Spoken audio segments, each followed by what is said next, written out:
그럼 미국 사회를 한마디로 특징 짓는다고 그런다고 한다면 다양성이다, 이렇게 말할 수 있을 겁니다. 그 다양성 속에서도 다양한 인종과 다양한 피부 색깔과 다양한 분출되는 여러 가지 의견들 가운데에서도 이 통일성을 이루어가는 이런 참 파워가 있고 잠재력이 있고 어떤 그 포텐셜이 있는 이런 공동체인데요. 우리가 떠나온 이 한국교를 생각하면, 한국 사회를 생각하면 좀 통일성이라기보다는 좀 획일성이 아닌가, 이런 생각을 할 때가 있습니다. 군대식의 푸른 제복을 입혀놓고 하나로 이렇게 획일적으로 끌고 가는, 또 뭐 땅도 좁고 가다 보니까 갑자기 막 일어나고 갑자기 팍 죽고 막 이렇게 하는 냄비 근성이 있는 그런 획일 문화에 우리가 많이 찌들어 살아왔는데, 제가 그런 것을 더 잘 보여주는 사진 한 장을 소개시켜 드리겠는데요. 와, 이 사진을 보니까 이 한국의 그 획일적 문화를 더 배가시키는 한 가지 이유가 되는 사진인데요. 여러분 보십니까? 이게 뭐냐면요, 플라스틱 서저리를 통해서 미스 코리아 선발대에 나와 있는 그 지원자들이 거의 똑같이 생겼다, 이렇게 나와 있습니다. 그래서 그리고 보니까 헤어스타일만 좀 다르고 얼굴이 뭐 그냥 거기서 거의 똑같은 것 같아요. 그 다음 사진 한 장만 더 보여주시겠는데, 이게 뭐냐면요, 그 강남의 성형 외과 한 병원에 전시되어 있는 이 깎아낸 뼈, 그걸 이제 탑을 이렇게 만들 정도로, 동물뼈라고 해도 이게 참 끔찍한데, 사람들의 여러분 끔찍하니까 빨리 지워주세요. 없어요. 이 사람들이 옛날에는 그냥 눈썹만 이렇게 조금 수술하고 뭐 그런 게 성형수술인 줄 알았는데, 요즘은 뭐 이마도 깎아내고 광대뼈도 깎아내고 뭐 그냥 뒤통수도 뭐 잘라내고 뭐 하여튼 이게 턱관절 이런 것도 그냥 이게 이런, 저 같은 경우는 굉장히 견적이 많이 나오겠더라고요. 이렇게 튀어나온 게 많고 이래가지고 구강구조도 좀 이상하잖아요, 이게. 그래서 이게 말이죠. 저렇게 이 성형 왕국, 성형 공화국이라고 할 정도의 이 한국 사회가 그냥 얼굴이 똑같이 되는 획일적인 이런 문화가 되고 있는 걸 보면서 좀 끔찍하다, 이런 생각을 하게 되는 거 있죠. 세계적으로 이 성형을 해서 바치는 이 비용이 21조 원 정도 된대요, 한국 돈으로. 그런데 한국의 성형외과 그 시장이 5조 정도 된대요. 그러니까 뭐 4, 50억 불 되나요? 제가 계산을 잘했는지 모르겠습니다. 이게 수십억 불이 드는, 수십억도 아니고 억 불이 드는 이런 돈이 그 세계 시장의 4분의 1 정도가 한국에서 막 소모가 될 정도로, 여기 살고 있는 저와 여러분도 한국 사람들이라 이런 속성들이 좀 있을 것 같아요. 그래서 자기 고유의 어떤 문화, 자기 고유의 가치, 하나님께서 주신 고유의 아름다움, 이런 것보다는 어떤 일반적으로 세상적으로 지금 시대의 흐름에 따라서 연예인들을 흉내내고 일반적으로 아름답다고 생각하는 그런 기준을 따라서 나도 거기 줄을 서게 되는 이런 자기 정체감을 잃어버리는 이런 사람들이 참 많이 생기게 되겠구나, 자칫 잘못하면 이거 우리도 같이 따라다니겠구나, 이런 생각을 하는 것입니다. 그 사람들은 이렇게 변명을 하죠. 인격적으로 좀 외모 때문에 무시를 당하고 자신감이 없어서 자신을 무시하는 사람들 때문에 이제는 좀 자신감 있게 떳떳하게 다닐 수 있게 되었다, 이렇게 얘기를 하는데, 그 자신감이라는 게 사실은요 우월감이거든요. 어떤 자기의 어떤 헛된 만족이거든요. 다른 사람보다 비교해서 내가 더 자신감을 가지는 근거가 겨우 뭐 집어넣고 뭐 이렇게 빼고 이런 걸로 그 자신감이 생기는 정도인가요? 오히려 자신감을 생겼다, 다른 사람이 나를 무시했다, 자신을 무시했다, 이렇게 생각하는 게 아니라 사실은 정작 자신을 무시한 것은 자신입니다. 그렇지 않습니까? 자신을 무시한 건 자신이에요. 자기가 가진 그 고유의 것을 무시하고, 자기를 무시하고 깎아내고 잘라내면서 자기 아닌 자기가 살아가는, 자기를 무시한 정작 자기의 모습을 우리가 생각하지 않을 수가 없어요. 마치 똑같은 연예인처럼, 똑같은 미스 코리아 이 지원자들의 모습처럼, 똑같이 이 미장원에서 만들어내는 그런 모습처럼, 똑같은 마네킹처럼 인조 인간이 되어가지고, 여러분 어떤 분이 이런 얘기를 하더라고요. 사람이 마네킹이 세워져 있을 때 그 마네킹이 원하는 것이 뭐냐, 그저 아름답게 걸쳐 있고 멋진 모습을 해가지고 지나가는 사람들의 시선을 구걸하는 것이 마네킹 아니냐. 똑같이 마네킹처럼 이렇게 막 세워진 상태에서 우리가 똑같이 그렇게 세워져서 우리가 원하는 게 뭐냐? 사람들의 시선을 구걸하는 거 아니냐.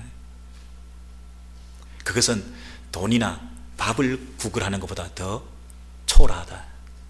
돈이나 밥을 구걸하는 것보다 더 자기를 부정하는 것이다. 예. 우리가 물론 아름다움을 추구해야 되죠. 뭐 남자나 여자나 나이 드신 분이나 뭐 젊은 어린아이나 할 것 없이 우리가 아름다움을 추구하고 아름다워져야 되겠죠. 그러나 그것이 자기의 고유의 것을 자연스럽게 잘 드러내는 치장과 단장과 화장과 옷차림이냐, 아니면 다른 사람의 욕구의 대상이 될 수 있는 몸으로, 외모로 가꾸는, 다른 사람에게 어필하기 위한 그 나의 단장과 외모 가꿈이며 성형이며 이런 것이냐, 그 동기가 뭐냐. 아름다움을 가꾸는 것이 자기의 고유의 것을 잘 드러내기 위한 자연스러운 것인가, 아니면 다른 사람에게 그 사람의 욕구의 만족의 대상이 되도록 내 몸을 보여주는 외모를 가꾸는 그것이 그 동기냐. 내가 주체가 되어서 이 몸을 아름답게 잘 드러내야 되는데 객체가 되어서 내 몸이 다른 사람에게 욕구의 대상이 되도록 이 몸을 들어지게 된다고 하는 것은 옳지 않는 거다. 적어도 그리스도인들은 세상이야 여러분 어떤 풍조 가운데 어떻게 흘러가는지 모르겠습니다만은 적어도 우리가 성전이고 몸된 성전이고, 우리가 성령께서 우리 안에 거하시는 거룩한 하나님의 전이라고 하는 이 몸, 하나님께서 우리에게 주신 이 선물로 주신 이 몸, 하나님께서 나에게 특별히 그 수십억 수만 수천억 가운데서 나를 특별하게 다르게 만드셔서 하나님께서 나를 하나님 자녀 삼아 주신 그 하나님과 나와의 관계 속에서 내가 그분 앞에서 내가 어떻게 살 것인가, 이런 부분에서 점검하지 않고 그냥 세상을 따라 막 떠밀려가는 이런 모습이 얼마나 나쁘냐. 특히 그리스도인들이 교회 안에서도 여러분 세상 풍조와 세상의 그런 미의 기준을 가지고 막 쫓아다니는 그런 경향이 없잖아 많이 있는 것 같아요. 많이 부러워하는 것 같아요.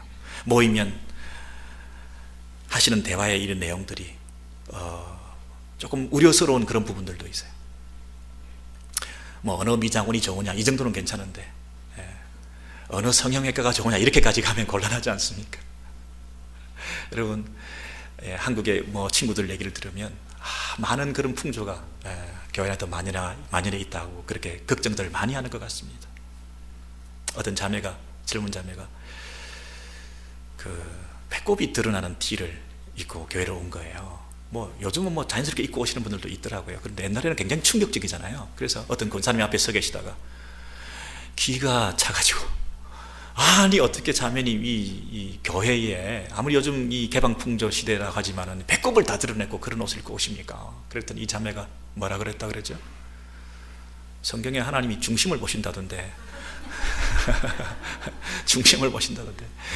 여러분 이런 뭐 웃음 얘기처럼 이 세상에 그런 풍조가 만연해 있는 이런 시대에 우리 교회가, 우리 성도들이 어떻게 살 것인가. 여러분 자본주의 사회에 이 물질 문제를 우리가 어떻게 핸들할 것인가, 이거 가르쳐야 되지 않습니까? 물질 만능 시대에 세상에 돈 있으면 안 되는 게 없는 물질 만능 시대에 우리 하나님은 전능하신 분이시다. 그 하나님 앞에 더 드려져야 되는, 신앙 고백적으로 드려지는 이 물질을 다루는, 이 물질을 다루는 것이 주주인을 섬기는 부분에 있어서 하나님을 더 섬기는 믿음이 있다고 한다면 이 물질 문제를 어떻게 핸들해야 될 것인가. 돈이 최고다, 돈이 있으면 다 된다 하는 이 자본주의 사회에서 이 돈의 문제를 어떻게 핸들해야 될까 하는 것을 가르쳐야 되는 것이 당연한 것처럼, 이 성적 개방 풍조가 만연한 이 요즘 시대에 이 성의 문제, 이 정욕의 문제, 우리가 가지고 있는 은밀한 죄의 문제, 이런 것들에 대해서 교회에서 터치하는 것이 당연한 거 아니겠습니까? 정작 해야 될 일을 하지 않고 그냥 피상적인 얘기만 하고 넘어간다면 이것이 참 신앙인으로 나가는데, 성장시켜 나가는데 도움이 안 되는 교회 아니겠습니까? 그런 면에서 좀 오늘 어색하고 좀 용어도 좀 생소하고 좀 자연스럽지 못한 주제이긴 하겠습니다만은 우리 욥기 31장 오늘 이 본문을 통해서 이 부분을 한번 점검해 보기를 원합니다. 욥기 31장 1절에서 3절에 내가 내 눈과 약속하였나니 어찌 처녀에게 주목하랴. 어찌 젊은 여성에게 눈을 계속 두고 정욕적인 눈으로 그 여성을 바라보겠느냐. 어찌 내 눈과 내가 약속하는데 앞으로는 그러지 않겠다. 그렇게 약속하는 겁니다. 여러분, 이 욥기는 요즘 신약 시대에, 요즘 현대 시대에, 노출 시대에 우리가 내용이 아니라 구약 시대에 그 옛날에 하는 말입니다. 그 옛날에도 이런 얘기를 가지고 과감하게 얘기를 했다는 것입니다. 그리고 세상 사람이 한 얘기 아닙니다. 어디 뭐 나쁜 사람들이 모여서 한 얘기가 아닙니다. 우리 경건한 사람, 어려운 사람, 동방의 의인이었던 이 욥이 자기 안에서 스트럭을 하고 있었던 문제, 고민하고 있었던 문제, 그 누구하고도 얘기하지 않았던 문제, 감추고 있는 주제, 이런 주제를 과감히 노출하면서 이 문제가 내 속에도 있다, 이렇게 얘기를 하는 것입니다. 그러니까 저와 여러분이 오늘 이 시대에 이 부분에 대해서 우리가 얘기하지 않을 수가 없는 거죠. 욥이 이렇게 말합니다. 내가 내 눈과 약속하였다. 어찌 처녀에게 주목하랴. 계속 눈을 가지고 쳐다보려. 그 다음에 그리하면, 이렇게 이제 개역 성경에는 번역되어 있는데 다른 공동 번역이나 다른 성경을 보면 이렇게 구체적으로 번역하고 있습니다. 그리하면 이게 뭐냐면 계속해서 여자나 쳐다보고 여자나 쫓아다니고 이성이나 유혹하고 다니면, 그 얘기입니다. 어떻게 내가 한 이성에게 계속 주목하고 내 관심과 내 생각을 뺏기고 계속 그것을 쳐다보고 어떤 음탕한 생각을 가지고 그것을 바라보겠느냐. 만약 계속 내가 그렇게 한다고 한다면 나는 참 못난 인간이 되는 거다. 위에 계신 하나님께서 나에게 무슨 상을 주실 것인가. 위에 계신 하나님께서 내가 무엇을 지금 보고 있는지, 내가 어디를 주목하고 있는지 하나님은 그걸 다 보고 계시는데 그 하나님께서 보실 때 내가 참 이 한심한 인간이 되지 않겠느냐. 내가 한 여성이나 쫓아다니고 있고 한 여자만 바라보고 있다고 한다면 위에 계시는 하나님께서 그것을 보고 나를 얼마나 불쌍히 여기시고 한심하게 생각하겠느냐. 나에게 주는 상급이 무엇이고 분깃이 무엇이겠느냐, 이렇게 얘기를 하는 거예요. 그러면서 불의한 자에게는 환난이, 행악자에게는 불행이 아니겠느냐, 악당에게는 파멸이, 바람둥이에게는 고독이 아니겠는가. 이렇게 필연적으로 우리가 추구하는 관심의 대상, 우리가 주목하는 그 눈의 그 대상이 뭐가 돼야 되는지 생각을 해야 되는데, 내가 만약 그렇게 한 여성이나 한 이성이나 쫓아다니고 관심을 가지고 계속 그거나 바라보고 있고 사진이나 보고 있고 그림이나 보고 있고 인터넷이나 클릭하고 있고 내가 그런 데만 관심을 가지고 있고 교회에 와도 하나님을 바라보지 않고 여성을 바라보고 있고 남성을 바라보고 있고 교회에 와도 내 관심이 늘 그런 쪽에만 있다고 한다면 눈에 보이는 하나님 앞에서 우리가 살아야 될 텐데, 그 하나님을 의식하고 코란데오 정신으로 하나님의 임재 앞에서 하나님 지금 나를 보고 계신다는 그 하나님의 불꽃 같은 눈 앞에서 내가 살아야 될 텐데, 눈에 보이는 세상에 있는 것들만 바라보면서 우리 하나님을 의식하지 못하고 산다고 한다면 이게 얼마나 부끄러운 짓이냐. 내가 약속하겠다. 내 눈과 약속하겠다. 이 눈알을 뽑아보는 한이 있더라도 내 눈과 약속하겠다. 내 경건성, 내 거룩성을 지키겠다. 내가 교회 와서, 아니 교회 밖에서, 아니 내가 혼자 있을 때라도 나는 절대 이 눈이 음탕한 것 바라보지 않겠다. 세상적인 것 바라보지 않겠다. 인간적인 세속적인 것에 이 가치관에 물들지 않겠다. 이 눈이 정말 요물이구나. 이 눈을 정말 어떻게 할 수 있으면 참 좋겠는데 뽑아버릴 수도 없고, 정말 하나님 앞에 내가 약속하겠다. 이것이 자꾸만 엉뚱한 것을 바라보고 허탄한 것을 바라볼 때에 내 눈과 약속하리니 나는 이거 하지 않겠다. 욥이 이런 마음에 있는 갈등과 이런 고민들을 노출하면서 눈에 대한 약속을 하면서 하나님이 보고 계시는데 내가 엉뚱한 것을 관심을 가지고 보지 않겠다, 이렇게 얘기를 했다는 거예요. 여러분, 이 욥기를 우리가 읽으면서 이런 고민을 같이 했는데 우리도 이런 경건한 고민들이 필요하구나. 그냥 사방에 노출되어 있으니까 뭐 은밀하게 숨어서 어떻게 할 필요도 없는 그냥 사방 천지가 다 그냥 정욕적이고 세상적인 이런 육신적인 이런 것들이니까 눈을 감고 다닐 수도 없고 참 어떡하느냐, 이런 시대에 우리가 이런 고민 없이 살아야 되겠습니까? 우리 여성들이 남성들을 대할 때도, 남성들이 여성을 대할 때도, 우리 TV를 볼 때도, 잡지를 볼 때도, 교회에 왔을 때도, 세상에서 거할 때도 이런 면에서 좀 어떤 거룩한 부담을 여러분 가지고 어떤 결단을 하셔야 되지 않겠습니까? 욥과 같은 이런 고민을 가지고 내 눈과 약속을 해야 되지 않겠습니까? 또 내가 이걸 보고 있구나, 또 내가 이게 클릭하고 있구나, 이런 생각을 하면서 여러분 마음에 좀 하나님 앞에서 새로운 출발을 하셔야 되지 않겠습니까?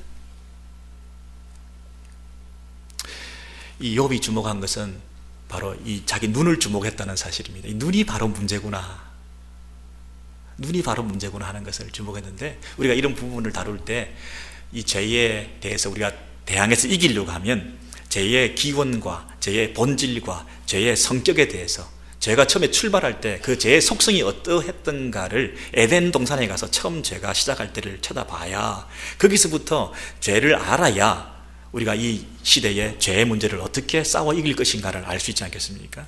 그래서 다시 한번 이 창세기로 돌아가는 수밖에 없습니다. 창세기에 가셔서 여러분 잘 아시는 본문입니다만 창세기 3장 6절에 보시면 처음 인간이 범죄할 때 그 범죄가 어떻게 시작되었는가? 여자가 그 나무를 본즉 그랬잖아요. 여자가 그 나무를 본즉 눈으로 촉발된 이 죄성, 정욕이라고 하는 것은 눈으로 말미암아 시작된다고 봐도 과언이 아닙니다. 내가 그 나무를 본즉 먹음직도 하고, 세 가지를 기억하십시오. 첫 번째는 먹음직하고, 그 다음에 보암직하고, 그 다음에 지혜롭게 할 만큼 탐스럽기도 한 나무다 그랬습니다. 이 세 가지를 통해서 우리 안에서 욕구 충동이 일어나는 것입니다.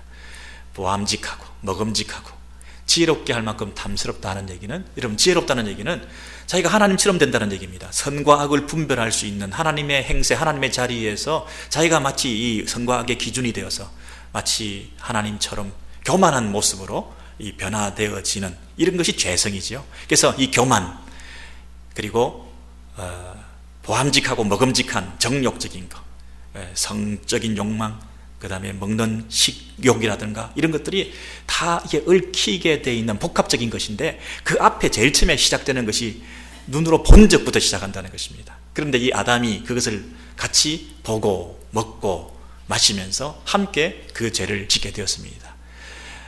여자가 그 열매를 따먹고 자기와 함께는 남편에게도 주매 그도 먹은지라. 이 첫 번째 아담, 이 아담도 똑같이 이 죄의 충동에 빠져서 그 정욕적인 삶으로 출발하게 되었다는 것입니다. 이것은 뭐냐면 하나님 없이, 하나님의 명령을 따르지 않고 하나님과 관계없이 자기 나름대로의 삶을 시작했다는 것이 이 근본에 깔려 있습니다. 그런데 이 창세기 3장을 나중에 요한 1서에서 신약에서 사도 요한은 어떻게 이것을 기록하고 있습니까? 요한 1서 2장에 있는 말씀을 여러분 같이 한번 주목하셔서 말씀에 주목하세요. 같이 읽으시겠습니다. 시작. 이 세상에 있는 것들을 사랑치 말라. 세상에 있는 모든 것이 육신의 정욕과 안목의 정욕과 이생의 자랑이니 다 아버지께로부터 온 것이 아니요 세상에서 온 것이라. 이 세상도 그 정욕도 지나가되 오직 하나님의 뜻을 행하는 자는 영원히 거하느니라. 아멘. 여러분 세 가지, 보암직하고 먹음직하고 탐스럽기도 한 이 세 가지, 그게 뭐라고 그랬습니까? 여기서는 육신의 정욕, 안목의 정욕, 이생의 자랑. 이생의 자랑, 자랑이 뭡니까? 교만입니다. 우쭐한 것입니다. 내가 다 한 것으로 생각하는 것입니다. 그래서 이 세상은요, 이 세 가지로 인해서 막 움직이고 있습니다. 그리고 이 세 가지 모두는 다 아버지께로부터 온 것이 아니다. 아버지께로부터 온 것이 아니다라는 얘기는 뭡니까? 인간의 타락의 결과로부터 생긴 것이다. 인간이 하나님을 아버지라고 섬기며 하나님 아버지 앞에 순종하는 그 삶으로부터 독립한 이후에 생긴 인간의 문제들이라는 거예요. 이 새 괴물 덩어리가 왜 우리한테 들어오게 됐냐면, 하나님을 떠나서 우리 나름대로 살아가는 삶을 출발했을 때 이 삶이 이런 괴물 덩어리와 함께 살아가게 되는, 내 안에서 이런 충동과 이런 갈등과 이런 영적 싸움들이 내 속에 생기게 된 이유가 하나님을 떠난 인생들이기 때문에 이것이 내 안에서 이런 충동이 생겼다, 이렇게 얘기하는 것입니다. 이것이 정욕이다. 이것이 안목의 정욕, 이생의 자랑, 육신의 정욕, 이렇게 말하는 것입니다. 여러분, 그래서 이 육신 그리고 정욕 이렇게 얘기할 때 이것은 단순히 피지컬 바디를 얘기하는 게 아닙니다. 이 하나님을 떠난 인생, 하나님을 떠난 인생들이 우리들끼리 우리 가운데 자기의 욕심을 따라 살아가는 이 삶의 체계, 이 세상의 모든 시스템이 이제는 하나님을 등지고 우리끼리 살아가는 삶의 그 체계 속에 이 모든 욕심들이 차고 넘치게 되었다는 것입니다. 그래서 이 안에는 뭐가 있느냐 하면 자랑이 있습니다. 교만이 있습니다. 그리고 소유욕이 있습니다. 탐욕이 있습니다. 서로 자기가 더 많이 가지려고 합니다. 여러분, 본즉 이 세상의 체계 안에는 뭐가 있다고요? 눈으로 본 게 있습니다. 보면 뭡니까? 소유하고 싶습니다. 소유하면 더 많이 소유하고 싶습니다. 소유하면 소유한 것을 자랑하고 싶습니다. 더 많이 소유하면 더 많이 자랑하고 싶습니다. 자랑하면 더 자랑하고 싶습니다. 이것이 이 인생의 세상의 체계라는 것입니다. 여러분 잘 보세요. 이 세상은 다 그렇게 살고 있습니다. 여러분 개인적인 야망, 여러분의 욕구 충족, 여러분 기업, 여러분 국가, 올림픽 보십시오. 뭐 올림픽 정신이 어디 있습니까? 그거 경쟁하고 살아남고 서로 이기고 어떻게 해서든 우리가 올라가고. 여러분 이 세상 체계가요, 국가들끼리 나라끼리 분쟁하는 것도요, 전부 다 이 정욕적인 삶입니다. 정욕이 뭐냐? 육신이 뭐냐? 하나님을 등진 이 세상 자체가 정욕적인 세상입니다. 어떤 육체적인 성적인 욕망을 발현하는 이런 이 정욕을 말하는 게 아니라 하나님을 떠난 인생 자체가 모두 정욕이라는 것입니다. 이 정욕이라는 게 뭐냐? 본즉 가지고 싶고 소유하고 싶고, 그것이 사람이든 대상이든 남의 것이든 뭐든지 가지고 싶고, 가지고 나면 소유하고, 소유하고 나면 더 많이 가지고 싶고, 가지고 나면 남들보다 가지지 않은 것을 내가 더 자랑하고 싶고, 내가 가진 것은 다 내가 잘나서 가진 것이기 때문에 자랑하게 되고 오만하게 되고, 그것을 가지고 자기의 신뢰의 근거, 자기의 안녕의 근거, 자기 미래의 터전으로 삼으면서 그것을 자랑하고 나는 이렇게 가졌다고 생각하고 더 많이 축적하고 더 많이 소유하고 이렇게 살아가는 것이 인생입니다. 거기 예외가 있습니까 여러분? 보면 소유하고, 소유하면 내가 가진 것을 자랑하고 더 많이 소유하고 더 많이 자랑하고 이렇게 살아가는 이 개인, 국가, 가정 모든 것이 이게 정욕이 지배하는 체계 속에, 이 세상 체계 속에 우리가 살고 있다는 것입니다. 이 체계 속에서 우리가 사는데 이것이 아버지께로부터 온 것이 아니다. 우리 하나님 아버지는 그렇게 가르치지 않았어요. 에덴 동산에서 아담과 하와를 향해서 명령을 주실 때 그 명령을 지키고 하나님 뜻대로 순종하면 그것이 영생하는 것, 생명나무를 먹을 수 있는, 열매를 먹을 수 있는. 근데 오직 하나님의 뜻을 행하는 자는 영원히 거한다. 하나님 말씀대로 순종하는, 하나님께 붙어있는, 하나님을 등지지 않는 삶을 살아가는 인생이 영원히 사는 인생인데, 그 하나님을 떠난 인생은 하나님과 분리된 인생이다. 시간적인 영원히가 아니라 관계적인 영원히, 영생의 삶. 여러분 시간적으로 오래 사는데 하나님 없이 살면 그게 축복입니까? 하나님과 함께 사는 삶, 하루를 살아도 하나님과 함께 사는 삶, 이게 영생 아닙니까? 하나님과 영원히 사는 자, 하나님의 뜻을 행하는 자, 이것이 영적인 축복이다. 이것이 생명이다. 이것이 생명나무 실과를 먹는 자라는 것입니다. 여러분 이 요한 1서 2장은 바로 창세기에 있는 말씀을 그대로 해석을 해놓은 것입니다. 여러분 이 말씀을 우리 누가복음에 한번 적용해 보시면, 누가복음 4장 3절에서 13절에 이런 내용이 있습니다. 마귀가 네가 하나님의 아들이거든. 누굽니까 이게? 예수 그리스도입니다. 여러분 마귀는 고전적인 수법을 정가의 보도처럼 갈고 닦은 칼을 가지고 또 휘두르기 위해서 들고 나오는데 세 가지입니다. 부함직하고 먹음직하고 이생의 자랑, 육신의 정욕, 안목의 정욕, 이생의 자랑, 교만하게 만들고 그 다음에 소유하게 만들고 그 다음에 자기의 욕심을 따라 살게 만드는 이런 방법을 가지고 누구한테도 시험을 했습니까? 예수 그리스도. 여러분 예수 그리스도에게도 사단이 와서 시험하는데 이 세 가지를 가지고 시험을 했습니다. 첫 번째는 네가 하나님의 아들이거든 이 돌들에게 명하여 떡이 되게 하라. 여러분 먹음직하고 지금 금식하고 있는 예수 그리스도 앞에 이 음식을 주면 음식을 통해서 유혹을 하고 있습니다. 두 번째는 마귀가 또 예수를 이끌고 올라가 천하만국을 보이며, 여러분 이것이 얼마나 무서운 수법입니까? 보여주는 것입니다. 안목의 정욕, 순식간에 환상을 통해서 그 천하만국의 모습을 다 보여줬습니다. 그랬을 때 예수 그리스도 그분이 이것이구나, 내가 소유하고 싶습니다. 이것을 가지면 내가 영원히 행복하게 아름답게 살 수 있겠구나. 여러분 이런 안목의 정욕에 빠지는 이것을 보여줬다. 천하만국을 보이며 이 모든 근위와 영광을 주느라 또 이끌고 성전 꼭대기에 세우고, 세 번째는 뭡니까? 성전 꼭대기에 세우고 네가 만일 여기서 뛰어내리라. 하나님의 아들이면 뛰어내려가지고 안전하게 부딪히지 않고 건강하게 네가 살아있으면 네가 누군가를 증명해라. 네 존재 증명을 해라. 이 봐라 내가 누구냐. 우쭐해지게 만들고 교만하게 만들고 자기를 나타내 보이게 만들어서 자기를 자랑하게 만드는, 봤지 내가 누군지, 이걸 통해서 우쭐하게 만드는 이 유혹에 빠지게 만들도록 사단이 예수님을 첫 번째 관문 공생에 시작할 때 탁 걸고 넘어졌습니다. 첫 번째 아담은 실패했습니다. 에덴 동산에서. 둘째 아담 예수 그리스도, 그분은 이 시험을 이기셨습니다.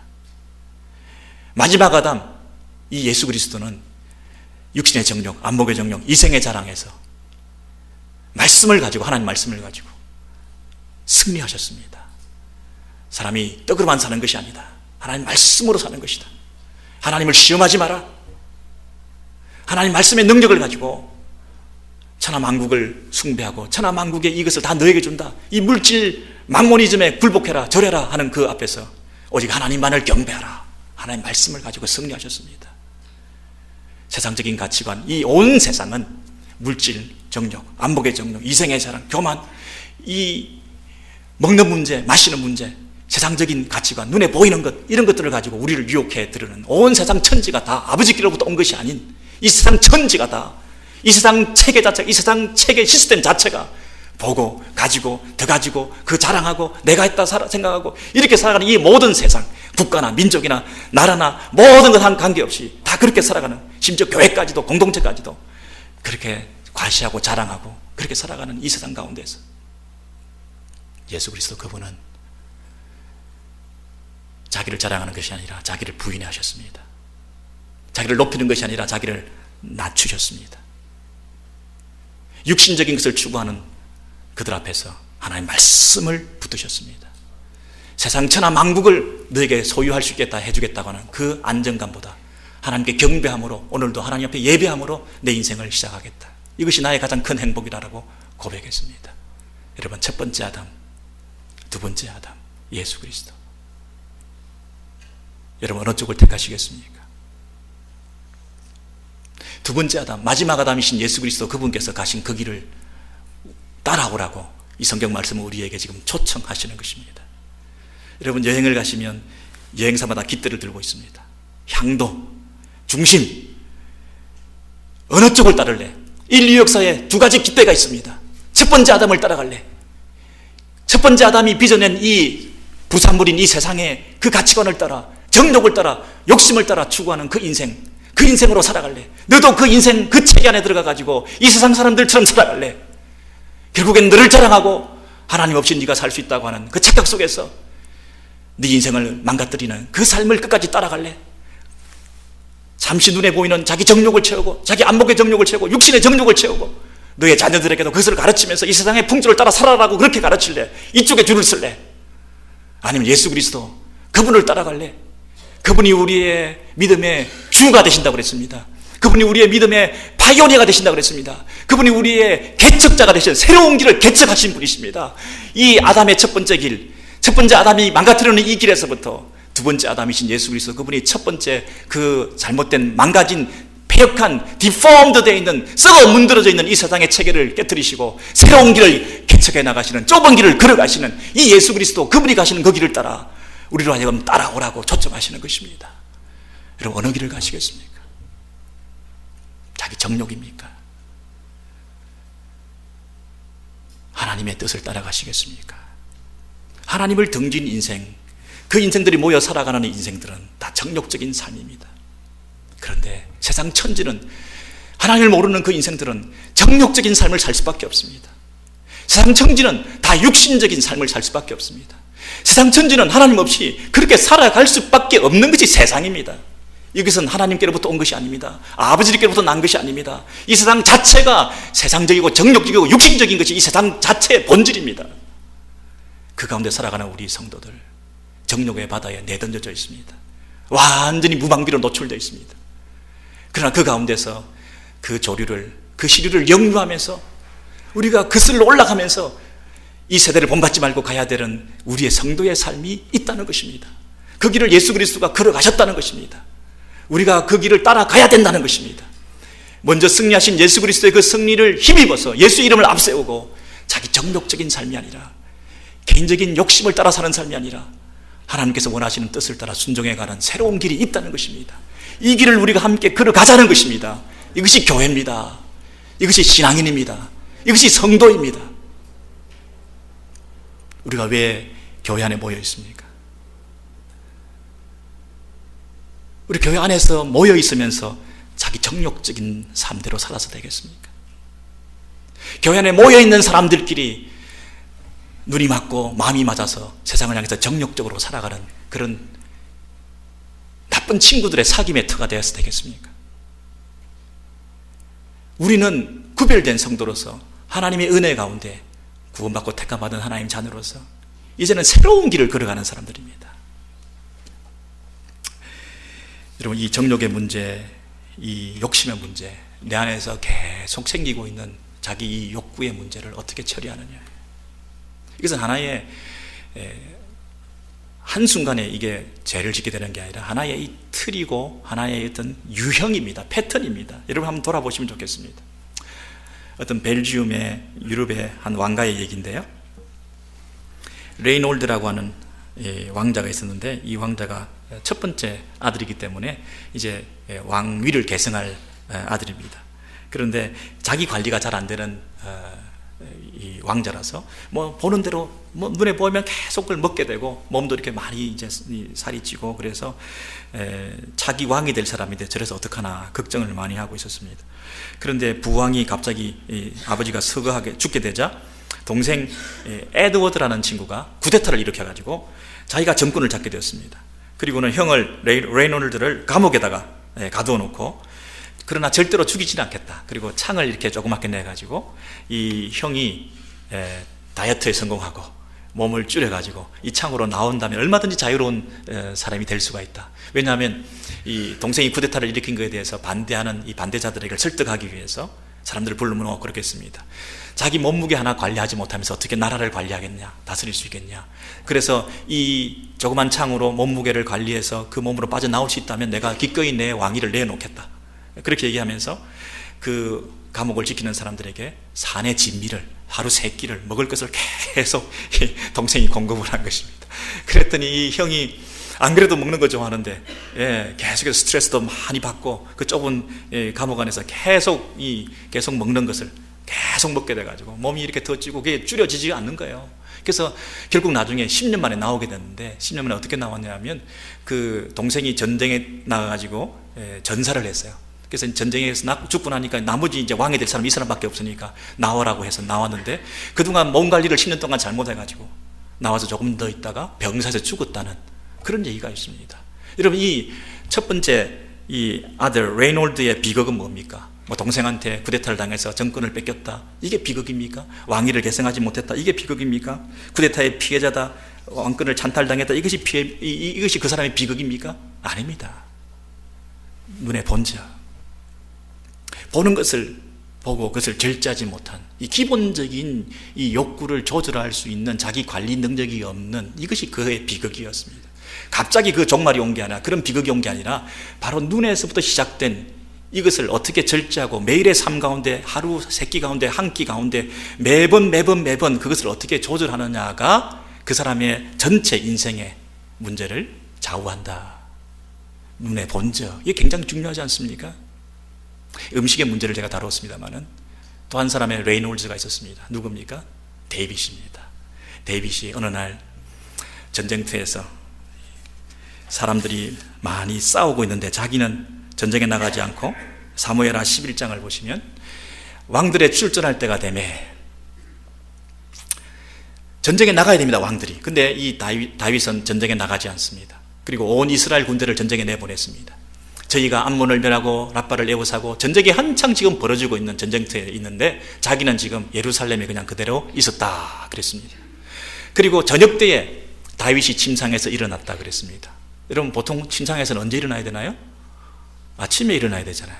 근데 저녁 때에, 그러니까 어슬렁거리면서 그냥 스트레스를 받았는지, 밤에 뭘 잘못했는지, 뭐 잠을 못 잤는지, 밤에 엉뚱한 짓을 했는지, 이 삶의 리듬이 끊어진 상태에서 저녁 때에 다윗이 침상에서 일어나 지붕 위에서 거닐다가 그곳에서 보니 그랬습니다. 보니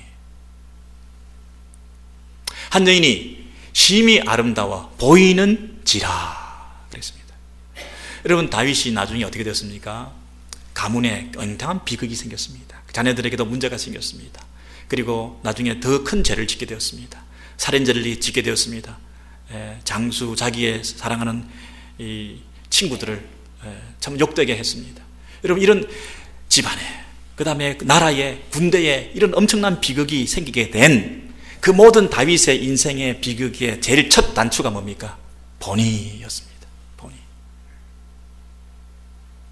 어느 날이 아니라요, 그 사람의 삶의 모습입니다. 특별히 여러분, 이 다윗이 지금 전쟁에 나가지 않았습니다. 혼자 있었습니다. 그리고 늦게 일어났습니다. 저녁 때에 침상에서 일어났습니다. 그리고 지붕 위에 어슬렁거리고 다녔습니다. 그때에 들어온 이 죄의 충동이 더 크게 이 사람을 망가뜨려 놓았습니다. 여러분, 좋은 예가 될지 모르지만, 여러분 술을 마실 때 언제 더 잘 취합니까? 기쁘고 즐거운 일이 있어서 야, 술 한잔 하자. 그래서 이제 너무 예가 좀 그러네요. 좀 분위기가 즐겁고 기쁜 일이 있어서 술 한잔 하자 했을 때 술이 잘 취합니까? 아니면 스트레스 받고 힘든 일이 있고 침체기에 있고 문제가 많고 슬프고 혼자 있고 외롭고 이럴 때 술 마셨을 때가 술이 더 깊이 취하던가요? 저는 경험이 별로 없으니까. 여러분, 그렇지 않습니까? 우리가 분위기가 느슨하고 문제가 이렇게 아주 다이나믹한 이런 즐겁고 이런 액티브한 이런 일이 있을 때보다는 혼자 있고 외롭고 침울하고 침체되어 있고 게으르고 나태하고, 여러분, 게으름과 나태함 속에서 이런 죄들이 충동적으로 들어와서 더 큰 깊은 죄를 짓게 된 거 아니겠습니까? 그래서 우리가 늘 틈을 주면 안 되는데, 마귀에게 틈을 주면 안 되는데, 우리가 더 바빠져야 되는데, 우리가 느슨한 이런 영적 생활, 신앙생활, 우리의 일상생활 가운데서 이 죄들이 얼마나 많이 여러분 앞에 지금 들어와 있는지 한번 점검해 보시기 바랍니다. 여러분, 더 타이트한 이 영적인 삶을 살지 않고 느슨하게 이렇게 이래도 되고 저래도 되고 이런 상태에서 자기 시간 자기가 마음대로 조정할 수 있는 이런 삶을 살아갈 때에 얼마나 많은 죄의 충동들이 눈에 번뜩 그것으로 시작해가지고 여러분 인생을 지금 망가뜨려 가고 있는지 여러분 점검해 보시기 바랍니다. 이 다윗이 여러분 시편 119편에서 자기의 고백적인 얘기를 이렇게 하고 있습니다. 청년이 무엇으로 그의 행실을 깨끗하게 하리이까? 뭐만? 주의 말씀만 지킬 따름이니이다. 하나님의 말씀에 의해서 내가 살아감을 통해서만 내 정결한 삶을 지킬 수 있다, 이렇게 말합니다. 다른 길이 없다는 것입니다. 내가 진심으로 주를 찾았사오니 주의 계명에서 떠나지 말게 하소서. 내가 주께 범죄하지 않으려 주의 말씀을 내 마음에 두었나이다. 내가 범죄하지 않기 위해서는 말씀을 내 안에 두는 것 외에 다른 방법이 없다. 내가 모든 재물을 즐거워함 같이, 여러분 물질에 대해서 우리가 즐거워하잖아요. 돈이 좀 생기면 기뻐하잖아요. 그런데 주의 증거, 주의 말씀들을 내가 정말 그보다도 더 즐거워하는 거예요. 내가 주의 법도들을 작은 소리로 읊조리며 주의 말씀을 잊지 아니하리다. 그럼 마지막에 같이 읽습니다. 시작. 내 눈을 열어 주의 율법에서 놀라운 것을 보게 하소서. 이 눈이 요물이잖아요. 다윗이 눈을 잘못 봐가지고 눈의 충동으로, 이 정욕이라는 것이 눈으로 촉발돼가지고 눈으로 말미암아 드러나게 된 그 엄청난 자기 인생의 비극들을 생각할 때 이제는 내 눈을 말씀에만 청렴케 해주십시오. 이 시편 119편 그 이후에 무슨 말이 나오죠? 내 눈이 망령된 것을 보지 않게 해주옵소서. 내 눈이 허탄한 것을 보지 않게 해주소서. 이것이 계속 나오는 사도 이 다윗의 고백이었지 않습니까? 이 다윗의 고백을 여러분 생각해 보십시오. 내 눈을. 여러분, 우리가 말씀에 귀 기울이고 말씀을 가까이 할 때 진정한 기쁨이 있습니다. 세상에 엄청난 쾌락을 추구하는 사람도 진정한 만족이 없습니다. 여러분, 이 세상이 이렇게 풍요한데 왜 이렇게 갈증이 생깁니까? 이 세상이 이렇게 풍요한데 왜 자꾸 이런 목마름이 생깁니까? 하나님 말씀에 갈급한 성도들이 되어서 그 하나님 말씀으로부터 우리가 공급받는 은혜들이 없으니까 이 세상에 취해서 살아가는 이 세상이 여러분 갈증투성이고 목마른 투성인 것입니다. 여러분, 이 세상이 왜 이렇게 지루합니까? 여러분, 왜 이렇게 지루합니까? 먹는 거, 마시는 거, 얼마나 많은 정보들이 있습니까? 오락 프로그램, 무슨 TV 프로그램, 무슨 각종 TV 채널은 수십 가지, 수백 가지가 있습니다, 여러분. 그렇게 많은 채널이 있고, 그런 많은 스포츠가 있고, 그런 많은 향락산업이 있고, 그런 많은 쾌락이 만연한 이 세상 가운데 왜 지루하십니까, 여러분? 하나님 말씀이 우리에게 진정한 기쁨이 되지 못하기 때문에, 하나님만이 주실 수 있는 그 기쁨을 누리지 못하기 때문에 여러분, 우리가 지금 지루한 인생을 다 해봐도 또 지루한 것입니다. 해봐도 또 지루하고 더 자극적인 것을 찾고 더 색다른 것을 찾고 우리의 이 지루한 인생의 근본 원인은 뭡니까? 하나님 말씀입니다. 하나님 말씀, 이것이 우리에게 참된 기쁨이 되는 것입니다. 이 맛을 본 사람은 이제 다른 것으로부터, 세상적인 정욕으로부터 떨어져 나갈 수가 있습니다. 여러분, 우리가 죄에 맞서서 싸울 것이 아니라 의로운 삶을 추구해야 된다고 하지 않았습니까? 어둠을 물리치려고 하고 어둠과 싸울 것이 아니라 빛 가운데 거해야 된다고 하지 않았습니까? 하나님 말씀과 함께 살아가는 이 기쁨을 누릴 때에 이것이 진정한 쾌락주의라고 그랬습니다. 기독교인이야말로 진정한 의미에서 쾌락주의자다. 쾌락의 진정한 의미를 모르는 사람, 세상 사람들이 엉뚱한 쾌락에 하나님에 대한 대체물에 취해서 살아가고 있는 잘못된 쾌락주의에 빠져 있는 자들이고, 진정한 쾌락은 하나님과의 관계에서 오는 것인데, 참된 쾌락주의에 빠져야 되는 우리 성도들이 하나님과의 관계는 등한히 하고 세상의 쾌락에 취해서 살고 있으니 이것이 얼마나 안타까운 일인가. 디모데서에 보시면 여러분, 마지막으로 이 사도 바울이 우리에게 이렇게 권면하고 있습니다. 디모데후서 2장 22절에 있는 말씀, 23절에 있는 말씀 우리 같이 읽습니다. 시작. 또한 너는 청년의 정욕을 피하고 주를 깨끗한 마음으로 부르는 자들과 함께 의와 믿음과 사랑과 화평을 따르라. 어리석고 무식한 변론을 버리라. 이에서 다툼이 나는 줄 알미라. 이 본문을 잘 보셔야 됩니다. 마지막이니까요. 소극적인 면에서 청년의 정욕을 뭐라고 그럽니까? 피하라. 정욕을 피하는 삶을 살아야 된다. 그러나 적극적인 면에서는 뭡니까? 의와 믿음과 사랑과 화평을 따르라. 이렇게 되어 있습니다. 피하라. 그리고 따르라. 이런 피하는 것만이 능사가 아니다. 적극적으로 따르는 것이 궁극적으로 피하는 길이다. 그래서 여러분, 이 정욕이라고 하는 것도 여기서는 청년의 정욕입니다. 이것이 꼭 육적인 욕망, 성적인 욕구만을 말하지 않습니다.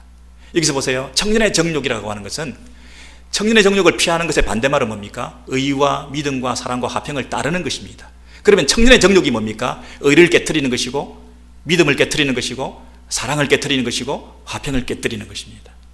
청년들이 절제하지 못하는 자기의 충동을 가지고 감정을 절제하지 못하고 자기 감정에 충실해서 살아서 이 평화를 깨트릴 수가 있습니다. 청년이 경험이 부족해서 세상을 몰라가지고 이 사랑을 제대로 실천하지 못하고 살 수가 있습니다. 충동적이고 감정적인 삶을 살 수가 있습니다. 청년이 가진 특징이 뭐냐? 소화병적인 영웅심리에 빠져서 자기가 무조건적인 반항을 하고 권위에 대한 도전을 하고 무조건 반대를 위한 반대를 하고 하는 것이 청년의 특징입니다. 청년의 정욕을 피하고 혈기왕성한 자기의 정욕을 가지고 함부로 공동체를 파괴하는 짓을 하지 말라는 것입니다. 화평을 깨뜨리지 마라. 사랑을 실천하는 삶을 살아야지 사랑을 깨뜨리지 마라. 이것이 청년의 정욕입니다. 특별히 이단적인 가르침에 빠뜨리지 마라. 여러분, 디모데는 사도 바울로부터 복음을 받았습니다. 복음을 받은 이 말씀, 이것이 복음의 본질입니다. 그런데 이 받은 이 복음을 잘 간직하고 이 복음을 그대로 잘 전하는 것이 디모데가 해야 될 사명입니다. 그런데 이 청년이, 젊은 친구가 이것 가지고 안 된다고 생각하고 세상에 타협하고 다른 가르침, 바른 복음이 아니라 다른 복음에 빠져가지고 다른 이단적인 그런 가르침에 빠져서 같이 논쟁하고 그것을 통해서 교회의 분란과 교회의 아픔과 교회의 평화가 깨지는 일이 있어서는 안 된다. 어리석고 무식한 변론을 버리라. 복음만이 생명이다. 복음만이 우리가 살 길이다. 복음 외에 다른 것에 가감하지 마라. 네가 목회자로서 목회할 때에 젊은 목회자가 복음만 가지고 하기에 버거우냐? 그것으로 가지고만은 인기를 얻지 못하느냐? 사람들이 알아주질 않느냐? 그렇다고 해서 다른 것을 가지고 가미해서 네가 잘난 척하고 네가 성공하는 것처럼 착각하지 마라. 오히려 그것은 무식한 변론이 되는 것이다. 청년의 정욕을 피하라. 너의 혈기를 버리라. 너의 욕심을 버리라. 너의 성공주의를 버려라. 하나님 앞에서 이 복음만을 올곧게 지켜나가라. 그것이 다툼을 없애는 길이고 복음이 승리하는 길이다. 혈기왕성한 청년들아, 자기의 정욕을 버리라. 누구와 함께? 주를 깨끗한 마음으로 부르는 자들과 함께. 이런 밑줄을 치시기 바랍니다. 주를 깨끗한 마음으로 부르는 자들과 함께.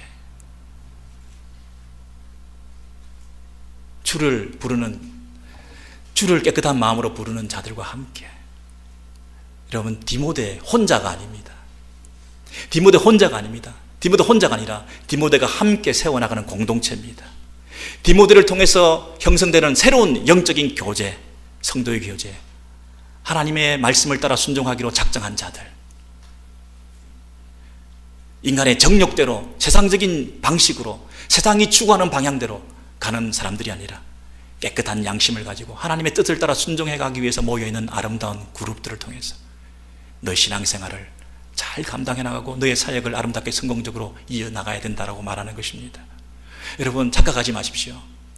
교회에 모여가지고 자기의 정욕을 따라 세상적인 가치관에 우리가 빠져서 우리끼리 눈이 맞고 우리가 마음이 맞아가지고 우리 안에서 교회에서 만난 사람들끼리 세상적인 정욕을 추구하러 교회 밖으로 나가는 것이 아닙니다. 여러분, 교회는 하나님의 뜻 안에서 만나서 우리가 한 마음이 되어서 어떻게 하면 하나님 뜻대로 순종할까, 어떻게 하면 하나님 앞에서 정말 하나님의 뜻대로 살아드리는 삶을 살까.